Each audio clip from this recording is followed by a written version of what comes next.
On the 3rd of the month, the deposit lands. A woman in her 70s, call her Ruth, a composite drawn from thousands of retirees who behave exactly this way, opens her banking app, sees the balance has moved, and feels the small relief of confirmation. The number is there. The government paid. She closes the app. She does not open a second window. She does not pull up her earnings record. She does not compare the amount she received against the amount her own working life might justify. The transaction is complete in her mind the moment the balance ticks upward, and it will be complete again next month and the month after that for the rest of her life. This is the most ordinary financial event in America, repeated tens of millions of times every 30 days. And it hides something. The assumption inside that closed app is simple. The check is correct because the agency sent it. Ruth has never audited a payroll department, never disputed a mortgage statement, never questioned the arithmetic on a utility bill she trusted. Why would this be different? The deposit arrives with the full weight of a federal institution behind it. It feels less like a calculation and more like a verdict. But a verdict implies someone reviewed the case. What actually happened is quieter and far less reassuring. A benefit amount was produced by a formula, fed by an earnings history, at a moment in time, and then it was locked in and left to run. Nobody at any agency is sitting with Ruth's file each year, asking whether that number still reflects everything she earned, everything her late husband earned, or every provision that should or should not apply to her. The system pays what it last computed. It does not pay what her record could support if the record were fully and correctly read. Here is the insight the closed app conceals. For a specific and identifiable group, Americans born before 1955, now deep into their retirement years, the distance between what is being paid and what the earnings record allows is not rare, not theoretical, and not always small. It is a known category, documented by the agency's own watchdogs, and the striking part is not that the gap exists. The striking part is who fails to close it. It is not closed by the people it would help, because those people are behaving exactly like Ruth, glancing, trusting, and moving on. Expand that behavior across a generation, and a pattern emerges. Millions of retirees hold a legal claim to money that already sits inside a record the government maintains. The math to justify it exists. The eligibility, in many cases, exists. What does not exist is the one action that would surface it, someone deciding to look. And the reasons they don't look are not stupidity and not laziness. They are ordinary, predictable, and almost invisible from the inside. So the question that will run underneath everything that follows is this. If the money is legally theirs, and the record already exists, and no clerical villain is hiding it, why do millions of people simply let it sit uncollected? Ruth will get her next deposit in 27 days. She will check the balance and close the app. The deposit felt final, but nothing about it was. What would Ruth even check the number against? Set aside, for a moment, the reasons she doesn't look. Assume she wanted to.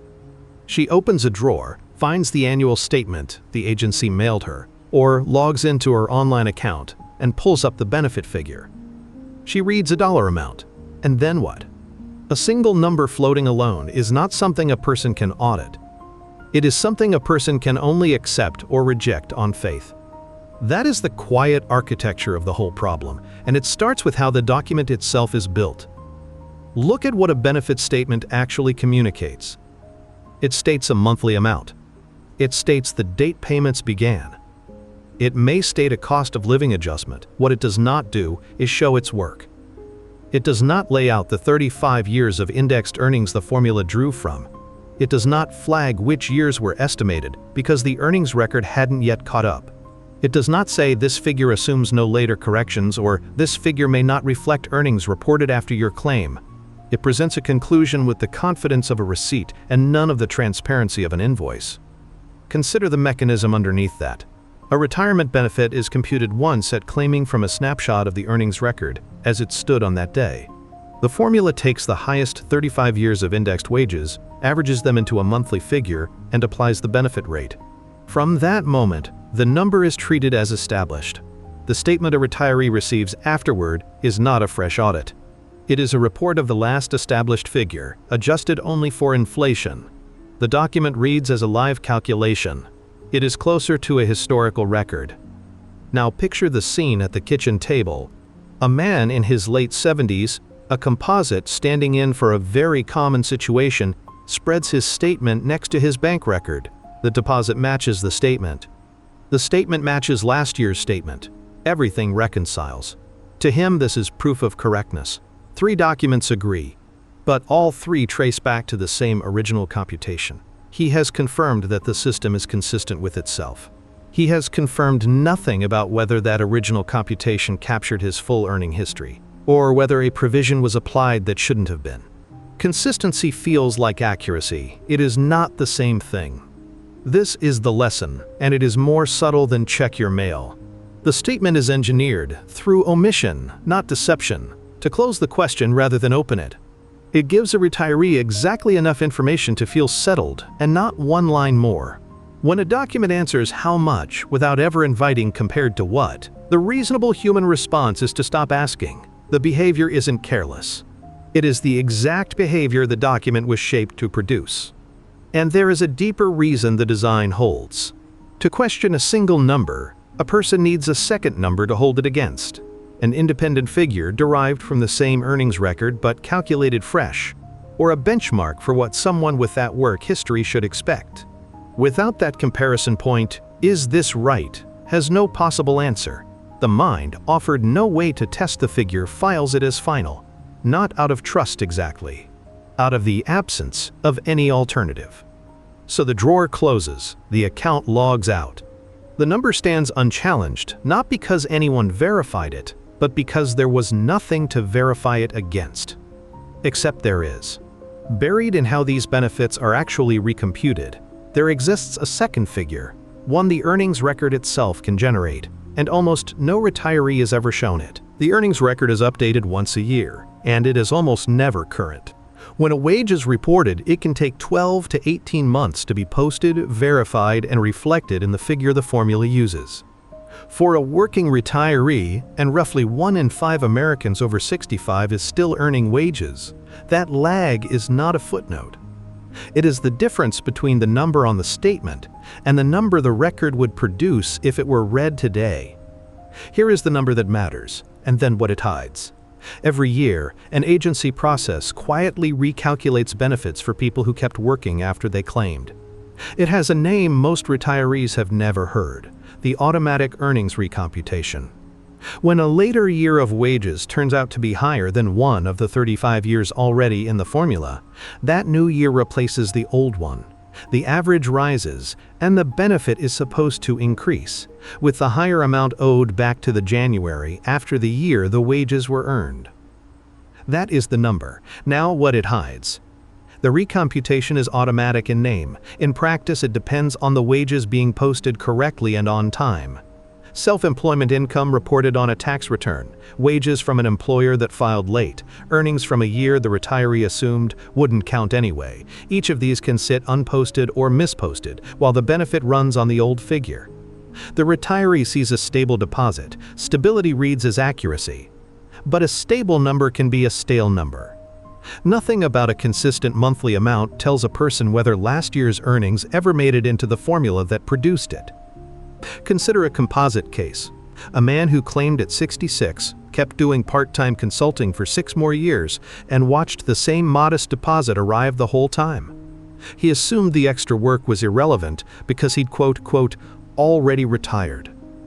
In fact, several of those consulting years, once indexed, were higher than years he'd worked in his 40s.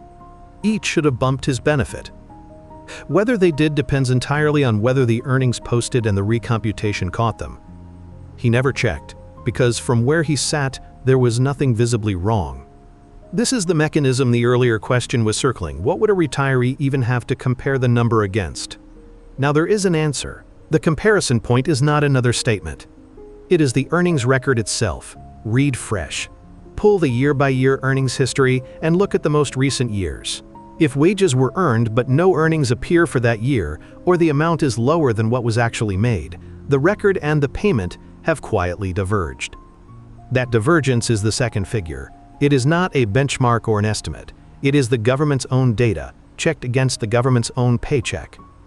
The reason this stays invisible is structural.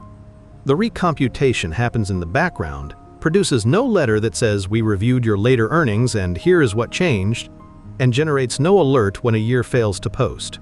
There is no negative confirmation. A retiree whose recomputation worked perfectly and a retiree whose later wages never posted received the same silence and the same steady deposit. From the outside, correct and incorrect look identical. And that is the reassuring version of this story. Earnings record lag is the innocent explanation. A timing problem, a posting delay, a formula waiting on data that hasn't arrived. It carries no villain. It's the kind of gap that closes itself if the wages eventually post. But not every gap between the payment and the record comes from a delay. Some come from provisions applied by rule, on purpose, and often to the wrong person. Those are harder to see, harder to reverse, and far less innocent than a late paycheck. A late paycheck eventually posts. A misapplied rule does not correct itself, and nobody at any counter is going to volunteer that it applied to the wrong person. This is where the gap stops being a timing problem and becomes a structural one. Start with the strong version of the claim. Some retirees born before 1955 are paid less than their record allows, not because a year failed to post, but because a benefit they were entitled to was never triggered, and the two situations look nothing alike from the inside. Consider two composite retirees, same age, same modest work history, both widowed. The first spent her career in the private sector. When her husband died, the survivor step ran on its own. The agency compared her own benefit to the survivor amount, paid the higher of the two, and she never had to ask. The mechanism worked silently and in her favor. She simply noticed the deposit rose and assumed it was correct, which, this time, it was. The second woman. Same age, same loss. But she spent 30 years as a public school teacher in a state where that job did not pay into Social Security. She earned a government pension instead. She also worked enough covered quarters elsewhere to qualify for a small benefit of her own, and her late husband paid in for decades. Two provisions now govern her check: the windfall elimination provision, which reduces her own benefit, and the government pension offset, which reduces any spousal or survivor benefit by 2/3 of her pension. On paper, that is the rule working as written. Here is the contrast that matters. The first woman's survivor step required nothing from her. The second woman's situation requires the offset to be calculated correctly: the exact pension figure, the exact covered earnings, the exact interaction between two formulas that even trained staff apply inconsistently. If GPO is applied to a pension it shouldn't touch, or at the wrong amount, or if the survivor benefit is offset when it shouldn't be, the deposit still arrives, still looks stable, still reconciles against last month.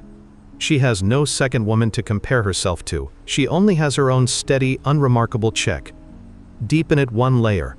WEP and GPO were designed to prevent a specific outcome: someone drawing a full, non-covered pension and a full covered benefit as if they'd paid into both. Reasonable in intent. But the provisions are notoriously error-prone, precisely because they depend on data the agency doesn't always have cleanly: the amount and start date of a pension from an employer that never reported to Social Security. When that information is missing, estimated, or entered wrong, the reduction can be too large. And a reduction that is too large produces exactly the same silence as a reduction that is correct. Then there is the step that isn't a reduction at all, the one simply never claimed. A widow who assumes her own small benefit is all she qualifies for, never told that a survivor benefit might exceed it. A divorced spouse, married 10 years or more, who never learns she can claim on an ex-spouse's record without affecting his. A wife whose spousal top-up was available at her full retirement age but was never triggered because she'd already claimed her own reduced benefit and assumed the file was closed. None of these generate an error message. They generate nothing. An unclaimed step leaves no trace, because from the system's view, no claim was made. Compare the two women one last time. One was carried by a mechanism that ran on autopilot. The other sits inside 3 overlapping provisions, any of which could be wrong, none of which will announce itself. Same age. Same deposit ritual. Completely different exposure, and neither of them knows which category she's in. Which returns the whole question to its sharpest form: the check may be wrong. Or the retiree may simply not be looking. The mechanism is real, documented, and reversible. So the remaining puzzle was never the arithmetic, it was the human one. Here is the objection that deserves to be taken seriously because most people who study this problem never do. Faced with everything laid out so far, the stale earnings record, the misapplied offset, the survivor step nobody triggered, the obvious verdict is that the retiree is being negligent. The money is legally theirs. The record exists. The fix is a phone call or a login. A person who leaves that money uncollected must be careless, or intimidated by paperwork, or simply not paying attention. That is the comfortable explanation, and it is wrong. Take the retiree's side fully first, not the excuse-making version, the honest one. From where Ruth sits, doing nothing is not laziness. It is a reasonable bet under uncertainty. She has no independent signal that anything is wrong. The deposit is steady. Every document she owns agrees with every other document. She has spent a lifetime learning that institutions are usually right about their own arithmetic, and mostly they are. The expected payoff of investigating, from her vantage point, is unknown and probably zero. The cost is concrete, hours on hold, forms she doesn't understand, and the vague dread of drawing attention to a benefit that currently, reliably, arrives.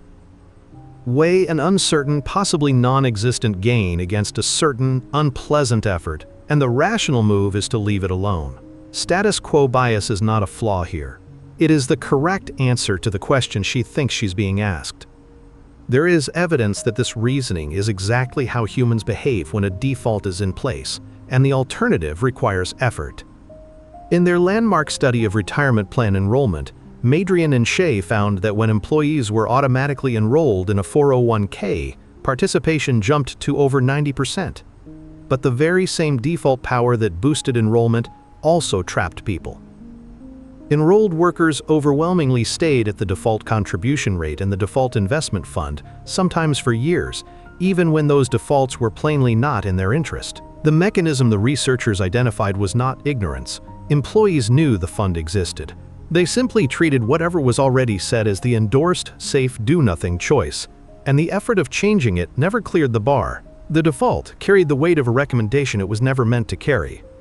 Now apply that finding to the deposit. A steady monthly benefit is the most powerful default imaginable. It is money already flowing, already reconciled, already blessed by a federal institution. Every incentive Madrian and Shea documented points the same way. Treat the current state as correct, and require overwhelming evidence before disturbing it. The retiree who leaves an underpayment uncollected is behaving precisely as the research predicts a rational person will behave when the status quo is comfortable and the payoff of change is invisible. So the steelman holds up to a point, and here is exactly where it breaks. The reasoning is sound only if the two options are truly weighted the way the retiree feels they are. They are not. The cost of looking is real but small and one-time. Pulling an earnings record, reading a few recent years, checking whether a provision was applied. The cost of not looking is silent, compounding, and permanent. An underpayment does not sit still. It repeats every month, for the rest of a life, and in many cases limits what a surviving spouse will later receive. The retiree is running the calculation as if inaction is free. Inaction is the single most expensive line item on a statement that will never show it. That is the flaw in the local logic. The bet feels rational because one side of the ledger is visible and the other is hidden. The effort is felt, the loss is not. A person cannot fear a number they were never shown, and cannot weigh a gain they were never told exists. So the scale tips toward doing nothing, not because doing nothing is cheap, but because its true price is kept off the receipt.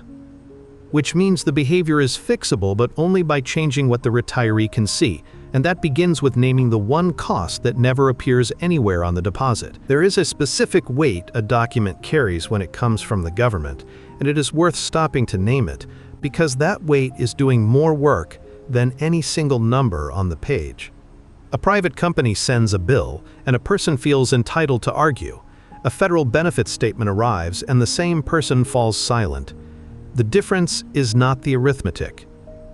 It is who is presumed to know better. When the source is an agency, the retiree does not experience the figure as a claim to be tested. She experiences it as an authority to be deferred to, the way a patient defers to a diagnosis or a defendant defers to a verdict. Questioning it feels not just difficult but faintly improper, as if doubting the number were doubting the institution. That reflex has a history, and the history explains why it runs so deep. When Social Security began paying benefits in 1940, there was no annual statement at all. For decades, a worker had almost no way to see what the government had recorded about their earnings, let alone what benefit that record might produce. The figure existed inside the agency and was simply announced when the time came. It was not until 1988 that the Personal Earnings and Benefit Estimate Statement was first made available on request, and not until 1999 that the agency began mailing statements automatically to workers over 25. Consider what that timeline did to the generation born before 1955. They spent their entire working lives inside a system that told them nothing until it told them the answer. They were trained, decade by decade, to treat the eventual number as a pronouncement from an office that alone held the facts. The statement, when it finally arrived, did not invite scrutiny.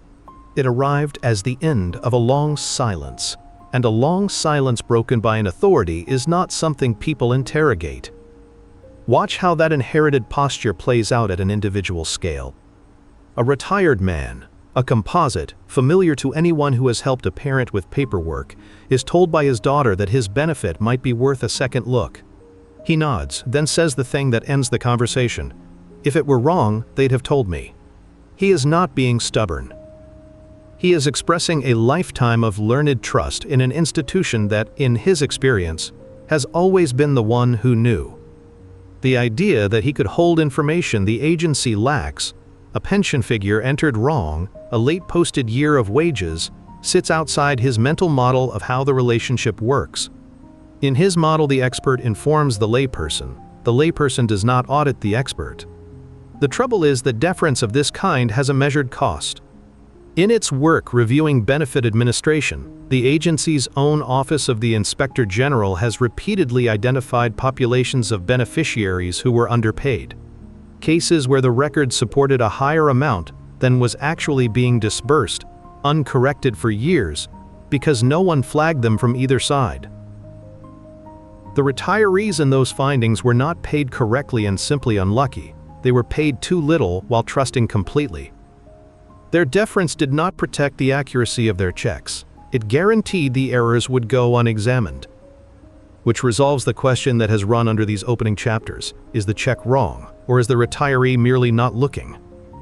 The honest answer is that for a documented share of people, it is both. The number can be wrong precisely because looking feels like insubordination. The not looking is not separate from the being wrong, it is what allows the error to survive. But notice what the authority reflex reveals about what comes next. Trusting the number is one posture. Fearing to challenge it is another entirely.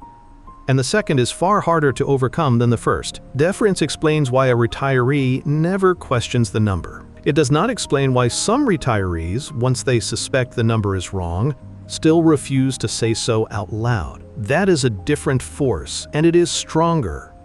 Listen to the sentence that ends these conversations more often than any other. Not, "I don't think it's wrong." The sentence is, "I don't want to stir anything up."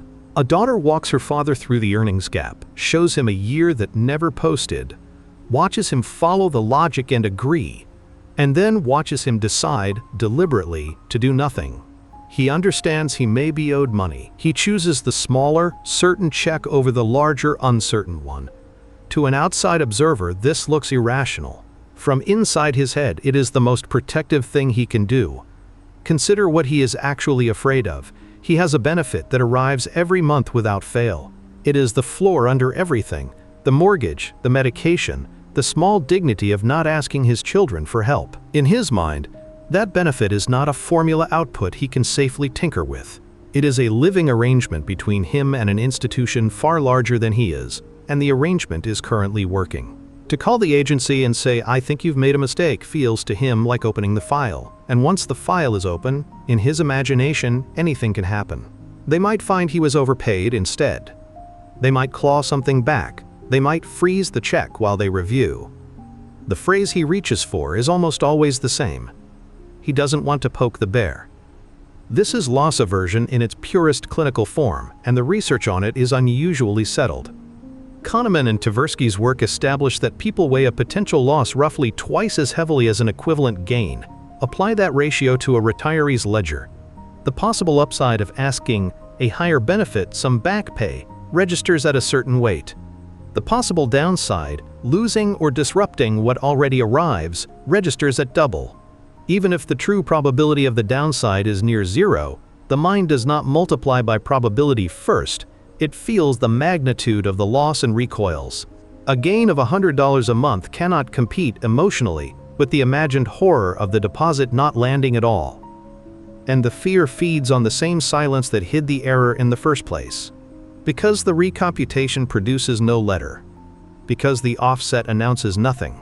Because the whole system communicates by not communicating. The retiree has no evidence about what an inquiry actually triggers.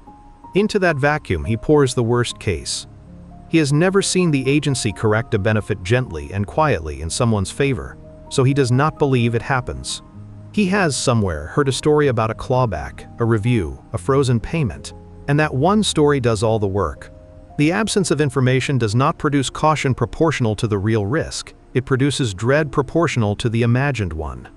Here is the turn. The feared downside is largely a phantom. Asking the agency to verify an earnings record, or to review whether a later year posted, or to check how a provision was applied, does not endanger a benefit that is correctly established. Verifying a record is a routine request, not an accusation. An inquiry that finds nothing changes nothing. The check keeps arriving exactly as before. And where an inquiry surfaces a genuine underpayment, the correction runs in the retiree's favor, not against him. The bear he refuses to poke is, in the overwhelming majority of these cases, not awake, not hostile, and frequently not even a bear. But belief does not require truth to function. The fear of poking it is doing real, measurable work, keeping money that is legally his sitting exactly where it sits, month after month, guarded by a threat that almost never arrives. For 7 chapters, this has been described as a behavior: one retiree, one deposit, one closed app. That framing hides the thing that makes it matter. A single person leaving a small underpayment uncollected is a private loss. Repeat that private loss across an entire generation, and it stops being a story about one cautious widower and becomes a number large enough to be embarrassing.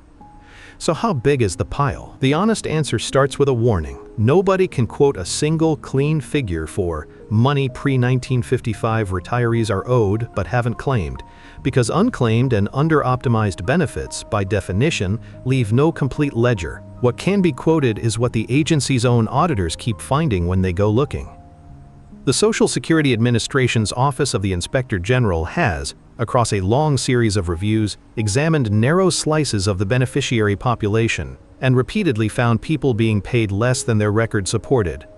In one recurring category, beneficiaries affected by earnings that should have triggered a recomputation or an adjustment.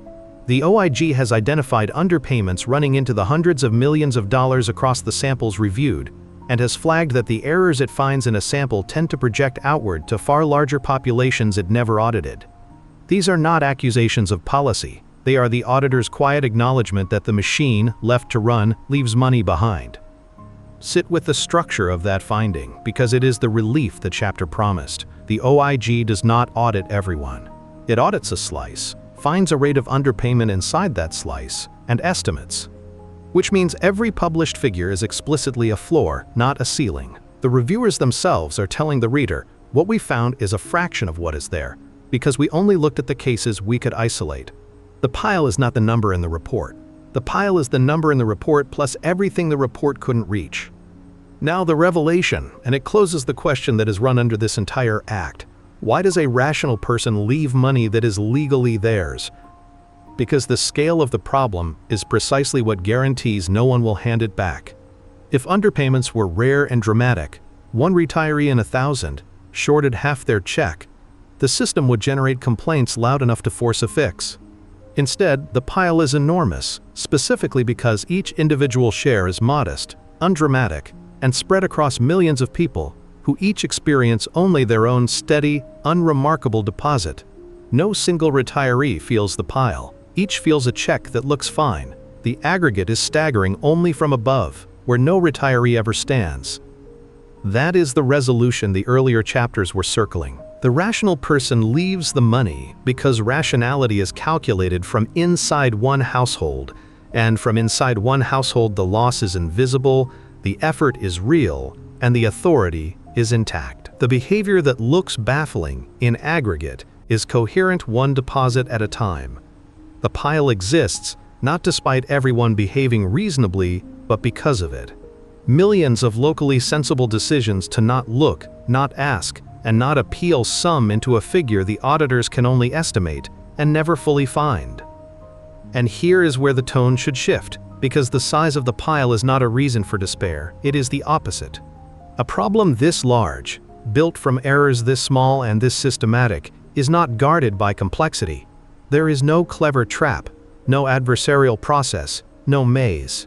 The money sits uncollected because of silence and a miscalculated bet, not because retrieving it requires expertise no ordinary person has. Which means the fix cannot be complicated. If a pile this vast is held in place by nothing sturdier than a closed app and a phantom fear, then the lever that moves it has to be something a person can pull from a kitchen table in an afternoon. And it is. Ask a retiree how long they think it takes to check whether their benefit is right, and the number they give is almost always wrong, not by a little, by an order of magnitude. In their head, looking into it means a lawyer, a stack of forms, weeks of hold music, and an outcome they can't predict. That estimate is the real barrier, not the effort itself. The imagined effort. And the imagined effort is priced as if the whole thing were a lawsuit, when the first move is closer to reading a bank statement. This is where the intervention actually begins, not with new information about the record, but with correcting a piece of bad mental arithmetic. The retiree has quietly assigned "Verify my benefit" to the same mental folder as "Contest a tax audit" or "Fight an insurance denial." Those are genuinely large, adversarial, exhausting undertakings. Verifying an earnings record is none of those things. It has been filed under the wrong category, and the category is doing the deciding. Watch how the miscalculation compounds. Because the task feels enormous, it never gets started. Because it never gets started, the person never discovers how small the first step really is. The overestimate protects itself. There is no correcting experience, because the correcting experience requires the very action the overestimate prevents. A retiree can spend years believing the check is unauditable and never once test that belief, because testing it feels like the audit itself. Here is the counterexample that breaks the loop, and it is deliberately unglamorous. Consider a composite retiree who, prodded by a relative, finally sits down expecting an ordeal. She logs into her online account, the same login she already uses to view her deposit. She opens the earnings record. She scrolls to the most recent years and reads them, one line at a time, against what she knows she actually earned. That is the entire first move. No form. No phone call. No appeal. No professional. It takes minutes, and at the end of it she knows something she did not know before. Whether the years she worked are sitting in the record at all, and whether the amounts look right. She has not challenged anything. She has not risked anything. She has simply looked. Contrast that with the version living in her imagination. The lawyer, the fight, the frozen check. The gap between the two is the whole problem in miniature. The feared task and the real task are not the same task. One is a confrontation, the other is a reading exercise. And loss aversion, deference, status quo bias, every force described so far, attaches itself to the confrontation, not to the reading, because the confrontation is the only version the retiree ever pictured. So the first thing the intervention has to do is not supply courage or expertise, it has to resize the estimate. Move "Check my benefit" out of the folder marked adversarial and huge, and into the folder marked routine and brief where it always belonged. The moment the task is correctly sized, most of the emotional machinery keeping it undone loses its grip. You cannot dread a 5-minute reading exercise the way you dread a legal battle. The dread was borrowed from the wrong comparison. None of this means the record will turn out to be wrong. It very often will not. But the point of the first move is not to find an error. The point is to replace a guess with an observation, to trade the check is probably fine. For, I looked at the years, and here is what I saw. That is a smaller, quieter act than anyone fears, and it changes what the retiree is standing on. Because the first step really is that small, which raises the obvious next question. Once a person has looked and seen something that doesn't match, what exactly do they do with it? And does doing anything with it require all the machinery they were so afraid of after all? Think of the earnings record the way a mechanic thinks of a service history. Nobody rebuilds an engine on a hunch. They pull the log, read what was done and when, and only then decide whether anything needs touching. The retiree who scrolled through her most recent years has already pulled the log. What she does next is not surgery. It is reading the rest of the page and, where a line looks wrong, asking one narrow question about that one line.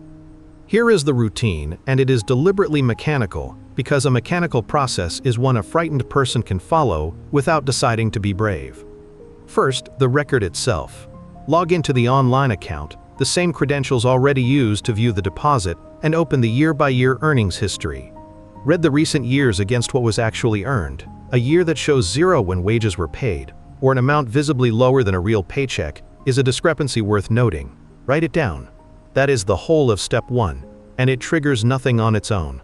Looking at a record is not filing anything.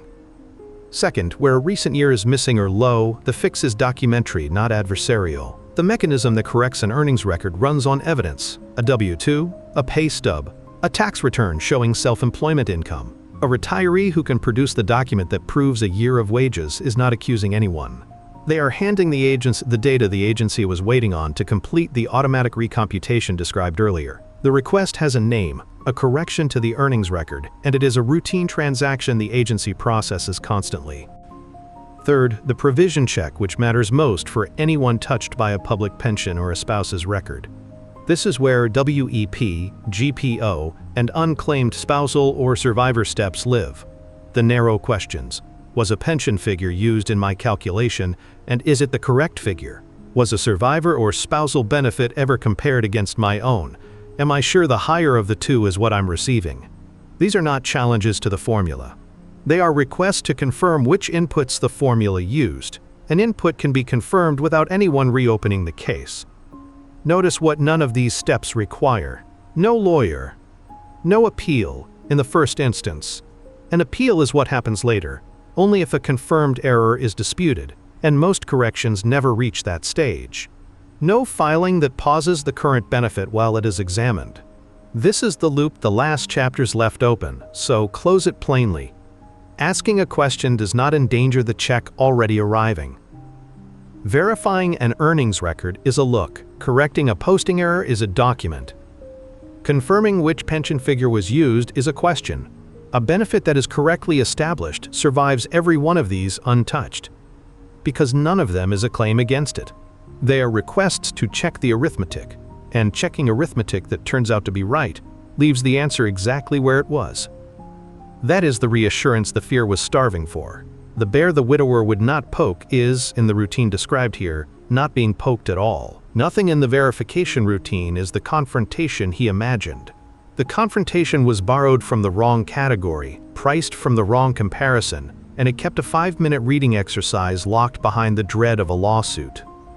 The routine is not the hard part anymore. The steps fit on an index card. They cost an afternoon. They risk, in the ordinary case, nothing. A person who has read this far now knows more about how these benefits go wrong and how they get checked than most people ever will. But knowledge of the steps is a strange kind of possession. It sits in the mind exactly where the underpayment sits in the record, present, correct, and completely inert until someone acts on it. Ruth could recite this routine and still close the app on the 3rd of the month. The distance between understanding the steps and being the sort of person who actually opens the account, reads the years, and asks the question is the last gap left. And it is not a gap of information. Two women retired the same year. Same birth year, both born in 1951. Nearly identical earnings histories, modest wages, a few late career years of part-time work, roughly the same 35 years, feeding roughly the same formula. If you laid their records side by side, you would struggle to tell them apart. 8 years later, one of them is receiving noticeably more than the other. The formula did not treat them differently. They treated the formula differently. Call the first Eleanor and the second Marie composites, each standing in for a pattern repeated across thousands of files. Both kept working after they claimed.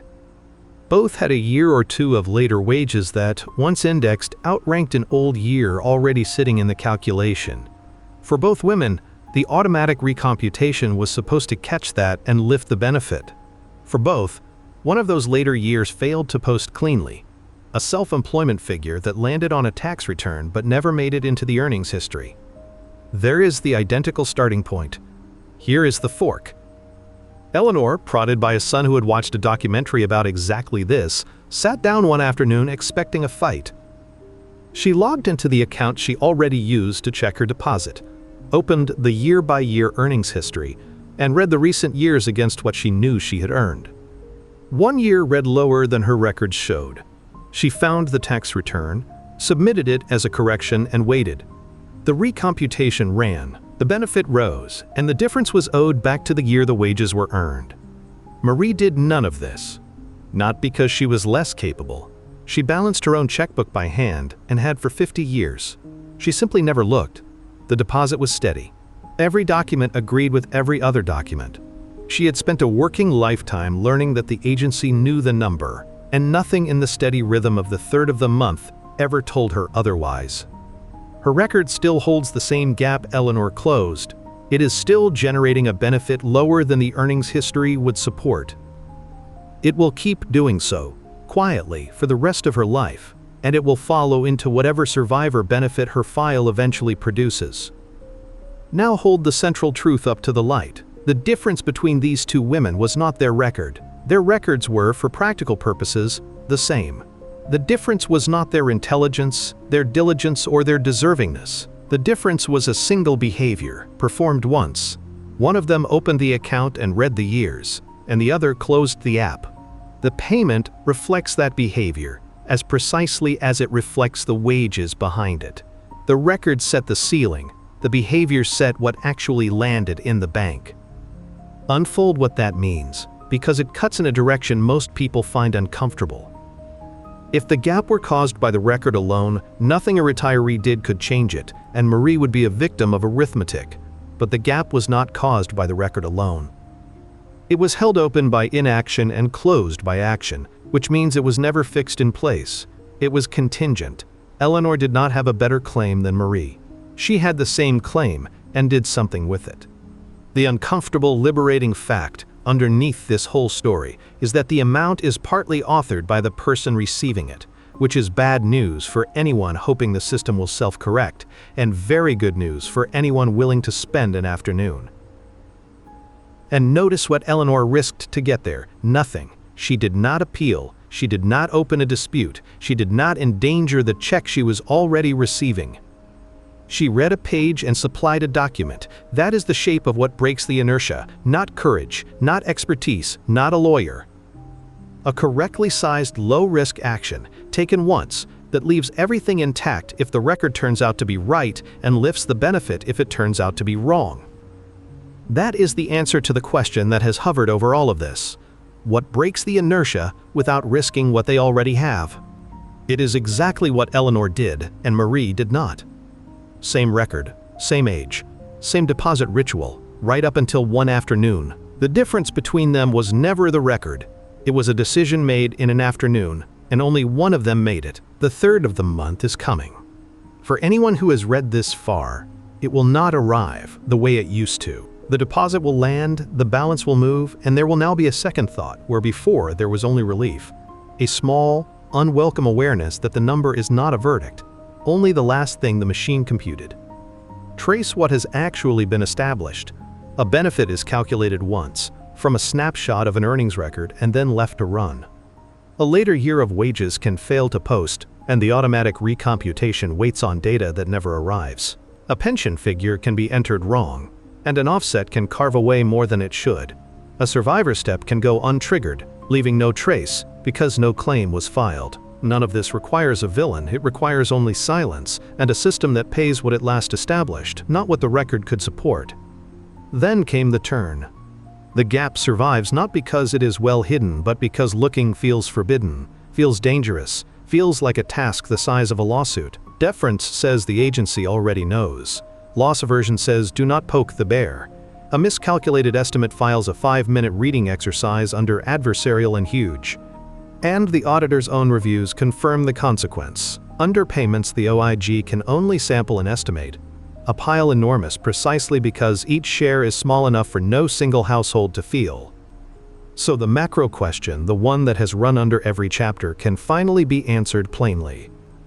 If the money is legally theirs, and the record already exists and no clerical villain is hiding it, why do millions let it sit uncollected? Because from inside one household, the loss is invisible, the effort feels real, and the authority is intact. The behavior is not stupidity. It is a rational bet built on a hidden price tag.